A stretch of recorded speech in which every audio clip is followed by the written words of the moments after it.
All right, so you're not going to believe this story. We're diving into a social media tale that starts out like a perfect date night, but it takes a turn so dark and so fast it ends with a high-speed escape for your life. Seriously, this is a masterclass in red flags you should never, ever ignore. And this is the line that kicks it all off. Just one sentence, screamed over the phone, that completely shatters the illusion of a perfect evening and throws everything into chaos. So how on earth did we get to this point?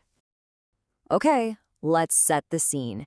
Picture this: date night interrupted. Everything is going great, it's romantic, it's intimate, but that's all about to get blown to pieces in the creepiest way imaginable. So, meet Paul and Chrissy. Now, they've only been dating for about 2 months. You know that early phase, right? Everything's new and exciting, and you're still figuring each other out. And that little detail, just 2 months, is so important because it really means Paul has no idea what he's just walked into. So, the night's going perfectly. Things are getting intimate, and then a phone starts ringing. And it doesn't stop. It just keeps going over and over. Turns out it's Chrissy's ex-boyfriend, Jeremy. Well, Paul gets fed up and decides to answer it himself, sparking a confrontation that just kanks the whole mood. So when the ex asks who this is, Paul, feeling a little bold, drops this absolute bombshell of a line. I mean, talk about provocative. He thinks he's being clever and hangs up, but of course, Jeremy calls right back. Only this time, he isn't asking questions. He's got a message to deliver. And this is the exact moment where the story shifts from, just an awkward ex situation to something, well, something much, much darker. Jeremy's response is the last thing Paul expected to hear. What really freaks Paul out is the guy's tone. He's not yelling, he's not screaming, he's calm, but it's a cold, aggressive kind of calm. You know that quiet, simmering rage, the kind that's way more terrifying than someone just losing it? Yeah, that's what Paul heard, and it set off every alarm bell in his head. This is the warning he gives Paul before he hangs up. You better ask her what happened to the last guy. Think about that for a second. It's not even a threat to Paul directly. It's an instruction, a horrifying little puzzle that he's now supposed to solve. What in the world could that mean? So now Paul's just standing there in the room with Chrissy, and that awful question is just hanging in the air between them. I mean, what do? He has to ask her. But her reaction? Well, it's not what he was expecting. He turns to her and asks the question, "What happened to the last guy?" And she just bursts into tears. No explanation, no, "Oh, my ex is crazy," just crying. For Paul, the confusion is turning into some serious dread right about now. And then it gets worse, really fast. Her phone buzzes with a text. She glances at it, and the crying gets even harder. She looks right at Paul, tears just streaming down her face, shaking her head, and then she says something that just chills him to the bone. All she says is, "I'm so sorry." An apology, with zero context, might be the scariest thing she could have possibly said in that moment. Sorry for what? Sorry her ex is a jerk? Or sorry for what happened to the last guy, and maybe what's about to happen to him? Paul's mind is just racing. Okay, at this point, Paul's fight or flight has kicked in, and he is 100% choosing flight. He decides, I am out of here, right now.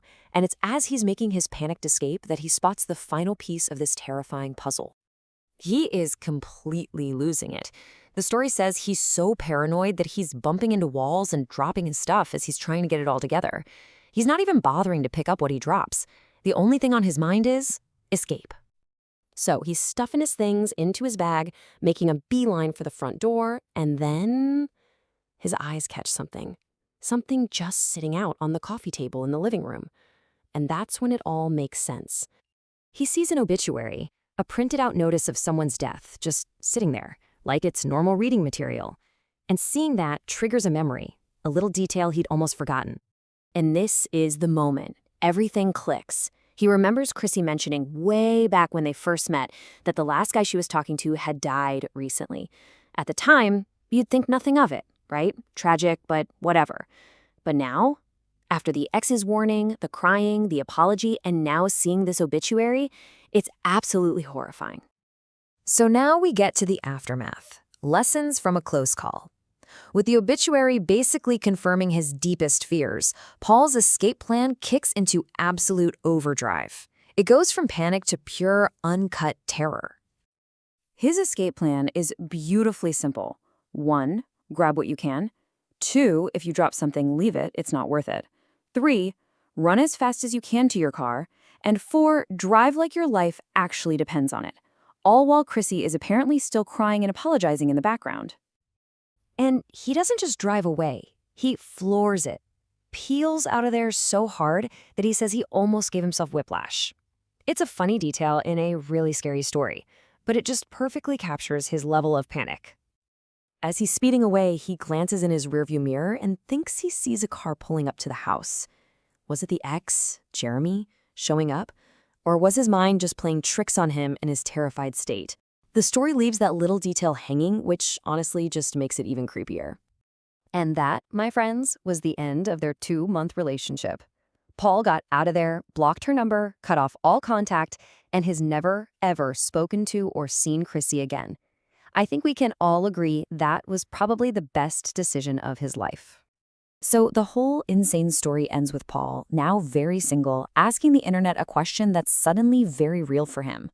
Where do y'all meet new people? And after a story like that, it kind of makes you wonder if you'd even want to try. So I'll ask you, what's the biggest red flag you've ever ignored?